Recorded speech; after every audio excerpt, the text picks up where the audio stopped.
नमस्कार, मैं हूं मनोज बनू। आप देख रहे हैं मुद्दे की बात। अमरवाड़ा विधानसभा उपचुनाव में कुल 9 प्रत्याशी मैदान में रहे। इनमें से निर्दलीय रहे अतुल राजा, उइके राष्ट्रीय गोंडवाना गणतंत्र पार्टी से रीता, कमलेश मरकाम, जनसेवा गोंडवाना पार्टी से राजकुमार सरेयाम, गोंडवाना गणतंत्र पार्टी से देवीराम भलावी, अहिंसा समाज पार्टी से चंद्रदीप टेकाम, धीरन शाह इब्नाती जो कि कांग्रेस के प्रत्याशी रहे हैं। लेकिन जो परिणाम निकल कर आया है उस परिणाम में भारतीय जनता पार्टी के प्रत्याशी की जीत हो चुकी है। जी हां, अमरवाड़ा जो कि छिंदवाड़ा जिले की एक सीट है, यहां से प्रत्याशी की जीत हो चुकी है। और इन तमाम सीटों के साथ साथ जो चर्चा मैं कर रहा हूं, क्योंकि बहुत तेजी में लगता है मेरे प्रोड्यूसर हैं, लेकिन मैं आपको यह बता देता हूं कि बहुत सारे समीकरण हैं इस चुनाव में साफ तौर पर दिखाई देंगे। मैं कुछ राउंड हैं, कौन से राउंड में क्या हुआ, क्योंकि मध्य प्रदेश की जनता देखना चाहती है कि जो छिंदवाड़ा में तमाम सारे राउंड थे, पहला राउंड में आपको बताऊंगा कि पहले राउंड में क्या हुआ। चौथे राउंड की बात अलग है, लेकिन पहला राउंड क्या हुआ, दूसरा राउंड क्या हुआ, वो मैं आपको बताऊंगा।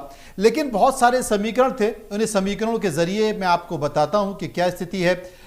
तीसरे राउंड की कहानी मैं आपको बताता हूं कि तीसरे राउंड तक बीजेपी के प्रत्याशी 5021 वोट से आगे चल रहे थे। और जब बात चौथे राउंड की आई तो कांग्रेस ने 3000 वोट से बढ़त बना ली। अब बीजेपी प्रत्याशी करीब 2000 वोट से आगे थे। चौथे राउंड के बाद कमलेश शाह 2224 वोटों से आगे चल रहे थे बीजेपी के प्रत्याशी। पांचवा राउंड आया। पांचवें राउंड के बाद कांग्रेस करीब 1000 वोट से आगे चल निकली। पांचवें राउंड के बाद कांग्रेस के प्रत्याशी 924 वोट से आगे रहने की घोषणा हो चुकी थी। यह मैं अमरवाड़ा की बात कर रहा हूं जो कि मध्य प्रदेश का उपचुनाव हुआ। छठवें राउंड की कहानी क्या हुई? छठवें राउंड के बाद कांग्रेस करीब 4000 वोटों से आगे चल रही थी। इसके बाद फिर एक और राउंड आया और वो राउंड था सातवां राउंड, आठवां राउंड। और उसके बाद जो समीकरण निकल के आए वो समीकरण चौंकाने वाले हुए, क्योंकि उसमें जो स्थिति निकल कर आई वो उसे लेकर कांग्रेस के लोग भी मुद्दा बनाने की कोशिश कर रहे हैं, वो तमाम तरह का संकेत देने की कोशिश कर रहे हैं। और वो जो स्थिति थी उस स्थिति में ये कहा जा रहा है कि अचानक से छठवें राउंड के बाद कांग्रेस जब 4 मामले में आगे निकल गई, उसके बाद 18वां राउंड, 19वां राउंड और 20वें राउंड के बाद घोषणा हो गई। यानी कि 18वें राउंड में जो बीजेपी का प्रत्याशी आगे निकला, 19वें राउंड में बढ़त बनाई और उसके बाद 20वें राउंड में जीतने की घोषणा कर दी। कुल मिलाकर जो जीत हुई है वो 3200 वोटों के 3252 वोटों से भारतीय जनता पार्टी अमरवाड़ा चुनाव जीत गई है और 20वें राउंड के बाद इसकी घोषणा हो चुकी है। अब अमरवाड़ा एक तरफ भारतीय जनता पार्टी खुश है और कांग्रेस इस पूरे चुनाव की, यानी कि जो अंतिम 2 राउंड हैं उनमें जांच की बात कर रही है। एक बार सुन लीजिए किसने क्या कहा। आज अमरवाड़ा विधानसभा क्षेत्र में जो ऐतिहासिक जीत हुई है, श्रेय हमारे भारतीय जनता पार्टी के कार्यकर्ताओं की मेहनत और माननीय मुख्यमंत्री जी की हमारे क्षेत्र में 4-5 बार तो हमारे क्षेत्र में दौरा किया है और जो कहा था उन्होंने चुनाव के पहले ही करके दिखा दिया। उसका नतीजा है कि आज हमारी क्षेत्र की जनता जनार्दन ने आज भारतीय जनता पार्टी में विश्वास किया है। विश्वास का भरोसा है कि भारतीय जनता पार्टी की सरकार हमारे क्षेत्र में सहयोग भी करेगी और प्राथमिकता होगी। बाद में भी शासन प्रशासन उसमें ध्यान नहीं दे, कार्यवाही नहीं कर रहा है। हमने रिकॉर्डिंग के लिए हमने आवेदन जो दिया है तो उसको निरस्त कर रहा है। हमने एक छोड़ 2 बार हमने आवेदन दिया, उसके बाद में भी सरकार जो है भाजपा के दबाव में आकर हमको इसके लिए आदेश नहीं कर रहा है और हमारे 2 बार आवेदन को निरस्त कर दिया। राउंड के बाद से जो स्थगित हुई थी टाइम, जो उसके बाद से फिर काफ़ी लेट बाद रिजल्ट जो मिला तो उसमें हमको शंका हुई तो हमने रिकॉर्डिंग के लिए हमने आवेदन दिया है। तो फर्स्ट में भी उसने मना कर दिया, अब सेकंड में भी मना कर दिया उन्होंने। इसका मतलब ये है कि बीजेपी सरकार के दबाव में आकर ये सारी बात है। तो मध्य प्रदेश में एक सीट पर उपचुनाव था और उपचुनाव के साथ साथ भारतीय जनता पार्टी जीत गई है। हमारे साथ दो मेहमान जुड़ गए हैं। रविंद्र तोमर हैं जो कि पूर्व विधायक कांग्रेस के हैं, घनश्याम पुरोनिया जो कि मंत्री दर्जा प्राप्त मंत्री हैं, वो उस वक्त हमारे साथ मौजूद हैं, पूर्व विधायक भी रहे हैं। घनश्याम जी, अमरवाड़ा सीट से आपकी जीत हो गई है, क्या कहेंगे इस जीत को लेकर? देखिए मनोज जी, मैं आपके इस लोकप्रिय चैनल के माध्यम से अमरवाड़ा की जनता जनार्दन को शुभकामनाएं देता हूं, धन्यवाद ज्ञापित करता हूं कि भारतीय जनता पार्टी की रीति नीति योजना और कार्यक्रमों से प्रभावित होकर और खास तौर पर अनुसूचित जाति और जनजाति वर्ग के लिए, चाहे केंद्र की हमारी आदरणीय नरेंद्र मोदी जी की सरकार हो, चाहे प्रदेश की डॉक्टर मोहन यादव जी की सरकार हो, इन दोनों सरकारों के माध्यम से जो इन वर्गों के कल्याण के काम हुए उससे अभिभूत होकर के और अमरवाड़ा की जनता ने वहां पर जो विजय श्री भारतीय जनता पार्टी को प्रदान की है, मैं समझता हूं कहीं ना कहीं इस बात का ये द्योतक है कि भारतीय जनता पार्टी वास्तव में समाज के छोटे व्यक्ति का कल्याण का काम करती है और ये जो जीत जो पारितोषिक रूप में मिली है वो उसी का परिणाम है। रविंद्र तोमर जो कि कांग्रेस के पूर्व विधायक हैं, वो भी हमारे साथ जुड़ गए हैं। तोमर साहब, आप क्या मानते हैं, क्योंकि एक मौका था ये बताने का कि प्रदेश में परेशानी है, लोगों की उम्मीदों पर खरी नहीं उतर पा रही सरकार, और चुनाव या उपचुनाव एक संकेत होता जिसके जरिए आप ये बता सकते हैं कि साहब प्रदेश की जनता खुश नहीं है। लेकिन एक उपचुनाव और ये कहा जा सकता है कि कांग्रेस की सीट थी, यहाँ तो ज़्यादातर आदिवासी वोट बैंक है, बावजूद भारतीय जनता पार्टी जीत गई, क्या कहें?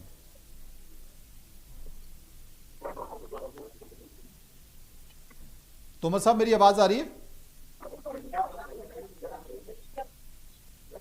रविंद्र तोमर जी, मेरी आवाज आपको मिल रही है? लगता है कि रविंद्र तोमर के पास मेरी आवाज नहीं पहुंच पा रही है। एक संकेत जरूर निकल कर आ रहा है घनश्याम जी, जो कि ये कहा जा रहा है कि साहब शुरू के काफी राउंड में, शुरू के 2-3 राउंड में बीजेपी जरूर आगे चली और उसके बाद फिर बीजेपी पीछे चली गई और अचानक से जो लास्ट के आखिर के जो 3 राउंड थे 18, 19 और 20, उसमें कुछ खेला हो गया, इस तरह के आरोप कांग्रेस के नेता लगा रहे हैं। अभी हम प्रत्याशी को भी सुन रहे थे, वो भी इसी तरह की बात कर रहे थे। नहीं, देखिए मनोज जी, वास्तव में सही कहा आपने। जीत जाते हैं तो हम हमारे कारण जीत गए और हार गए तो सामने वाले ने हरा दिया, भारतीय जनता पार्टी ने हरा दिया, शासन प्रशासन ने हरा दिया, ईवीएम मशीन ने हरा दिया। ये रटे रटाए जो शब्द हैं ये हारने वाले प्रत्याशी के सामने रहते हैं। अगर जीत जाते, पहले शुरू में आगे चल रहे थे तो बड़े भारी प्रसन्न हो रहे थे और भारतीय जनता पार्टी का प्रत्याशी 3000 के ज्यादा मतों से जीत गए, अब वो ईवीएम पर ठीकरा फोड़ने का काम कर रहे हैं।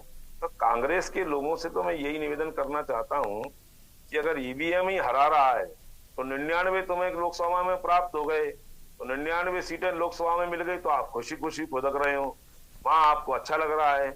और अगर भारतीय जनता पार्टी की रीति नीति योजनाओं से प्रभावित होकर जनता जनार्दन ने अगर आपको उपचुनाव में हरा दिया तो आप ईवीएम पर ठीकरा फोड़ रहे हैं, शासन प्रशासन पर ठीकरा फोड़ रहे हैं। वास्तव में कांग्रेस को अपने आत्मावलोकन की आवश्यकता है और मैंने कहा ना कि डबल इंजन की सरकार है, केंद्र की भी है और नरेंद्र मोदी जी की सरकार, प्रदेश की सरकार है। इन दोनों सरकारों के माध्यम से वास्तव में जन कल्याण के काम हो रहे हैं और उसी का परिणाम है कि भारतीय जनता पार्टी की जनता आशीर्वाद कहीं ना कहीं देती है। और कांग्रेस अब हारी है तो कुछ ना कुछ तो आरोप प्रत्यारोप लगाने का काम कांग्रेस हारी है तो कुछ ना कुछ आरोप लगाएगी। रविंद्र तोमर साहब, मेरी आवाज आपको मिल रही है? चलिए, रविंद्र तोमर साहब की आवाज ही चली गई है। कांग्रेस तो जोर से चिल्ला रही है, आरोप भी लगा रही है, लेकिन तोमर साहब की आवाज नहीं आ रही है। घनश्याम पुरोनिया जी, अब ये कह सकते हैं कि मुस्कुरा तो आप रहे हैं, बड़ी अच्छी सी मुस्कुराहट आपकी दिखाई दे रही है, लेकिन आप ये कह सकते हैं कि अब कोई दिक्कत नहीं है, क्योंकि बहुत सारे पार्टी के अंदर और बाहर के लोग ये उम्मीद लगाए बैठे थे कि अमरवाड़ा हार जाएंगे तो मुख्यमंत्री को दिक्कत हो जाएगी, लेकिन 2028 तक लगता है कोई दिक्कत नहीं है, आराम से गाड़ी दौड़ेगी सरपट। नहीं, देखिए, भारतीय जनता पार्टी में कभी इस प्रकार का सोच विचार नहीं होता है और वास्तव में ये कार्यकर्ता आधारित पार्टी है। मनोज जी, मैंने आपके साथ में लंबे समय अखबारों में काम किया है, मुझे आपके सानिध्य का अवसर प्राप्त हुआ है। अरे नहीं, कोई सानिध्य नहीं है, हम लोगों ने समकक्ष कार्य किया है और बड़े अच्छे से कार्य किया है, दोनों ने साथ में मिलकर कार्य किया। जी हाँ, और आपने देखा है कि मैं उस समय भी बतौर कार्टूनिस्ट होने के बाद में भी सक्रिय था, तो उसी का परिणाम है कि देखिए पार्टी ने मुझे कहीं ना कहीं आगे बढ़ाने का काम किया है। भारतीय जनता पार्टी में ये कार्यकर्ताओं की चिंता पार्टी के लोग करते हैं और ये कभी नहीं सोचते हैं कि ये हार जाएगा तो ऐसा हो जाएगा, ये हो जाएगा। कांग्रेस का मैंने कहा ना कहीं वो लोग तो आरोप लगाने का काम करेंगे ही, लेकिन आप देखेंगे कि चाहे डॉक्टर मोहन यादव जी हों या हमारे राजस्थान के मुख्यमंत्री बनाने का सवाल हो या अन्य प्रांतों में आपने देखा है कि कार्यकर्ता को कैसे आगे बढ़ाना चाहें, और कोई ये नहीं सोच सकता है कि अब हम ही रहने वाले हैं या हम ही वरिष्ठ पद पर रहने वाले हैं। सही कह रहे हैं। और तोमर साहब भी जुड़ गए हैं, आपके मित्र तोमर साहब भी जुड़ गए। रविंद्र तोमर साहब, ये क्या हो गया अमरवाड़ा में? मैं ये पूछ रहा हूँ, आवाज नहीं आ रही, आवाज कट रही है। पूरी आवाज आ गई आपकी? अब आपकी आ रही है, लेकिन पिरोनिया जी की आवाज नहीं आ रही थी। नहीं, पिरोनिया जी चुप हैं क्योंकि उन्होंने बोल दिया, अब वो आपको सुनना चाहते हैं कि आप क्या कहना चाहते हैं अमरवाड़ा को लेकर। वो मुस्कुरा रहे हैं क्योंकि बेईमानी कर ली ना अमरवाड़ा में, इसलिए मुस्कुरा रहे हैं वो। अच्छा, बेईमानी हो गई। देखिए आपकी बात भी सुन ली उन्होंने। कलेक्टर महोदय ने आज तक कहीं काउंटिंग में लंच ब्रेक हुआ है? आज तक किसी काउंटिंग में बताओ ना, पूरे देश में इतनी बार चुनाव हुए, कहीं लंच ब्रेक हुआ है? लंच ब्रेक करके और विधिवत तरीके से जो है 17 राउंड तक हमारा प्रत्याशी आगे चल रहा है, इसके बाद जानबूझ करके हरवा दिया। तो ये लोकतंत्र है भारतीय जनता पार्टी का, सामने दिख रहा है, पूरे देश को पता चल गया, पूरे प्रदेश के लोगों को पता चल गया कि ये पूरे चुनाव में जो है सरेआम बेईमानी। नहीं तो ये इसके क्या आप इसकी शिकायत करने जा रहे हैं? अब चुनाव आयोग में शिकायत करेंगे, रिकाउंटिंग कराएंगे? शिकायत हो चुकी है, चुनाव आयोग में शिकायत ऑलरेडी हो चुकी है और चुनाव आयोग से भी न्याय मांगेंगे, कोर्ट भी जाएंगे। तो तब तक तो बहुत समय निकल जाएगा। इस समय तो निकल जाएगा क्योंकि अब चुनाव आयोग के ऊपर है ना, चुनाव आयोग को शिकायत पहुंच गई, अब वो क्या एक्शन लेता है चुनाव आयोग, इससे पता चलेगा ना उनकी प्रतिक्रिया का। देखिए घनश्याम जी, ये बड़ा आरोप लगा रहे हैं कि पहली बार हुआ है कि काउंटिंग में कभी लंच ब्रेक हुआ है, लंच ब्रेक ले लिया गया। 18, 19, 20, 18 से शुरुआत हुई, 18 से पहले कांग्रेस आगे चल रही थी, अच्छी खासी आगे चल रही थी। 18 में एक झटका लगा, 19 में प्रत्याशी बीजेपी का आगे बढ़ गया और 20 में खेला हो गया। तो ये कह रहे हैं कि आपने खेला कर दिया है इस पूरे मामले में। जी मैंने कहा ना कि अंगूर अगर नहीं प्राप्त कर पाए तो सकते हैं जी। रविंद्र जी मैं ये कह रहा हूँ की आवाज नहीं प्राप्त हो पाए, मुझे आ रही है आपकी आवाज, मुझे आ रही है। मैं ये कह रहा हूँ कि अंगूर नहीं मिले तो अंगूर खट्टे हैं और वैसे अंगूर मिल जाते तो मीठे रहते हैं। अब मैं निवेदन मनोज जी ये करना चाहता हूँ कि एक उपचुनाव हुए और पूरी की पूरी कांग्रेस और पूरी की पूरी भाजपा ये शिद्दत के साथ में सीट कैसे जीतना थी इसमें लगते हैं। अब मैं समझ में ये नहीं आ रहा है कि काउंटिंग का टाइम चल रहा है, सबकी निगाहें और इस पे है, मतगणना के ऊपर चल रही हैं, और अगर आपने आरोप लगाया साहब की कलेक्टर और प्रशासन वहां का लंच पे चला गया, तो भैया आप लोग कौन से लंच पर चले गए थे? आप लोगों ने उस पर उस समय क्यों नहीं आपत्ति व्यक्त करी? आप लोगों ने उस समय क्यों नहीं अपना वहां पर वो दर्ज कराया? तो इसलिए केवल ये हार का ठीकरा फोड़ना कि शासन ने हरा दिया, प्रशासन ने हरा दिया, ईवीएम ने हरा दिया, ये मैंने कहा ना, आपत्ति क्यों नहीं दर्ज की? जीत जाते हैं तो 99 सीटें जीत गए आप, 99 सीटें लोकसभा में जीते हैं आप, वो भी इस ईवीएम के माध्यम से जीते हैं। लेकिन आरोप लगाने का काम, भ्रम फैलाने का काम, भ्रम की राजनीति करने का काम ये कांग्रेस प्रारंभ से कर रही है और वही भ्रम फैला करके फिर से जनता को भ्रम में डालने का काम कर रही है कुल मिलाकर। रविंद्र तोमर जी, आप मानते हैं कि चलिए मान लिया जाए कि 3200 वोटों से यहां पर भारतीय जनता पार्टी जीत गई, अगर कमलनाथ थोड़ा सा जोर लगा देते, नकुलनाथ थोड़ा सा जोर लगा देते, तो शायद ये, अगर आपका आरोप है कि मैनेज कर लिया गया, तो मैनेज करने की गुंजाइश ही नहीं बचती। यानी कि आपने हथियार तो पहले ही डाल दिए थे आपके बड़े नेताओं ने। नकुलनाथ जी ने स्वयं जो है कि निर्वाचन आयोग को कंप्लेंट की, उनके मन में ये कहा था कि हम चुनाव नहीं जीते। ये तो आप कह रहे हैं, ये कहने की से अच्छा है कि उसका मंथन करिए, क्योंकि अमरवाड़ा में, छिंदवाड़ा जिले में संगठन का पूरा जो शिल्पी आदरणीय कमलनाथ जी और नकुलनाथ जी हैं, और उन्होंने अगर काम नहीं किया है तो इतने वोट कैसे आ गए? ये हम जीत की तरफ कैसे बढ़ गए आगे? इसलिए ये कहना निराधार है। लेकिन ये मैं जानता हूँ, पूरा प्रदेश जान गया है, पूरा देश जान गया कि अमरवाड़ा में भारतीय जनता पार्टी ने प्रशासन की मदद से, प्रशासन के सहयोग से वो चुनाव बेईमानी पूर्वक जीता है। देखिए रविंद्र जी, एक तो आप जानते हैं कि जो आपके प्रत्याशी हैं धीरेन, उनके पिता की गद्दी है, वो गुरु हैं और लोग उनको बड़े श्रद्धा भाव से मानते हैं और उसका प्रभाव रहा कि भारतीय जनता पार्टी के दांत खट्टे हो गए। हाँ, इतना जरूर है कि अगर कांग्रेस वहां जुट जाती और कांग्रेस हथियार नहीं डालती, जैसे लोकसभा चुनाव में हथियार डाल दिए बहुत सारे लोगों ने, लोगों को उम्मीद नहीं थी कि आप 99 पे पहुंच जाओगे। अगर आपको उम्मीद होती या कांग्रेस को लगता कि राम मंदिर की लहर नहीं चलती तो हो सकता है कि और आगे निकल जाते। वैसे अमरवाड़ा में भी कांग्रेस हथियार डाल चुकी थी। कांग्रेस ने कभी हथियार नहीं डाला। अगर कांग्रेस हथियार डालती ना तो ये वोट बैंक आपके सामने है। हम चुनाव जीते हैं अमरवाड़ा का, लेकिन ये भाजपा का लोकतंत्र है, सामने दिख रहा है कि लोकतंत्र की हत्या करके। और आज तक किसी भी चुनाव में पूरे देश में, प्रदेश में इतने चुनाव हुए, वो 75 साल हो गए आजादी को, लेकिन चुनाव के समय, मतगणना के समय लंच ब्रेक कभी नहीं हुआ कि 2 घंटे के लिए, 3 घंटे के लिए लंच ब्रेक कर दो। ये कभी नहीं हुआ। ये केवल पहली बार ये देखने को मिला। इससे साबित होता है कि पूरी तरह से नियत में खामी है। कहीं ना कहीं भारतीय जनता पार्टी के मन में कहीं ना कहीं चुनाव को गलत तरीके से हथियाया गया है। एक चीज तो है घनश्याम जी, पार्टी ब्रेक, उम्मीदवार ब्रेक और अब ये lunch break, Bharatiya Janata party ने बहुत नई नई चीजें इजाद कर रखी है।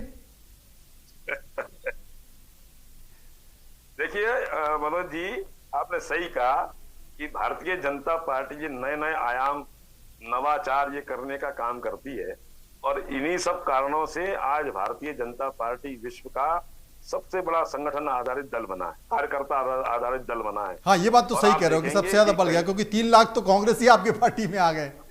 नहीं तो ये अपना घर नहीं संभाल पा रहे हैं, ये अपना घर संभाल नहीं पा रहे हैं और भारतीय जनता पार्टी पर लगा रहे हैं। नहीं तो आप जैसे देखिए, आप जैसे निष्ठावान कार्यकर्ता जो हैं, आप जैसे निष्ठावान नेताओं को भी तो मौका नहीं मिल पा रहा। नहीं, देखिए मिलता है, मिलेगा और आप सब लोगों के सहयोग से भारतीय जनता पार्टी कहीं ना कहीं आगे बढ़ाती है। चलिए, बहुत बहुत शुक्रिया करेंगे। कुल मिला के भारतीय जनता पार्टी के लिए खुशी की बात है। कांग्रेस आरोप लगा रही है, कांग्रेस इस बात का जिक्र कर रही है कि उनके साथ धोखा हुआ है। इस बात की शिकायत चुनाव आयोग में कर दी गई है, लेकिन इंतजार करना होगा कि इस पर क्या निकल कर आता है।